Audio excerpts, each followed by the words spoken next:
राउरकेला सहर पानपोष क्रीड़ा छात्रावास आस्ट्रोटर पड़िया आज तृतीय राज्य हॉकी प्रतियोगिता आरंभ होईछि। सब जूनियर जूनियर और सीनियर बालक बालिका तीनोटी विभाग रे राज्य हॉकी प्रतियोगिता आरंभ होईछि। हॉकी एसोसिएशन ऑफ ओडिशा पक्षर आयोजित यह प्रतियोगितार 30टी जिल्लार हॉकी खेलाड़ी 12टी एकाडेमीर हॉकी खेलाड़ी अंशग्रहण करिसेंति। सेप्टेम्बर 15 तारिख ठारू अक्टोबर 8 तारिख पर्यंत राज्य हॉकी प्रतियोगिता अनुष्ठित हेबो। श्रेष्ठ खेलाड़ी को चयन करा जाई सब जूनियर जूनियर और सीनियर राज्य टीम गठन करा जिवो बोली हॉकी एसोसिएशन ऑफ ओडिशा पक्षर सूचना दिया जायछि।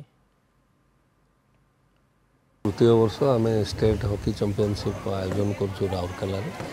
गल 2 वर्ष भर आम भुवनेश्वर करूँ। बर्तमान यही वर्ष प्रथम थर राउरकेला करूँ। 30टी जिला आमर जो मैंने अनुबंधित जिला अच्छा 30टी प्लस 12टी एकाडेमीज अच्छे जमी सेल हॉकी गांगपुर यू आमर जातीय स्तर को पिला माने जावाई यहाँ आम सिलेक्शन हम प्लस आमर एकाडेमीज अच्छी होस्टेल्स अच्छी समस्त को लेकर आम नेशनल टीम पठाऊ।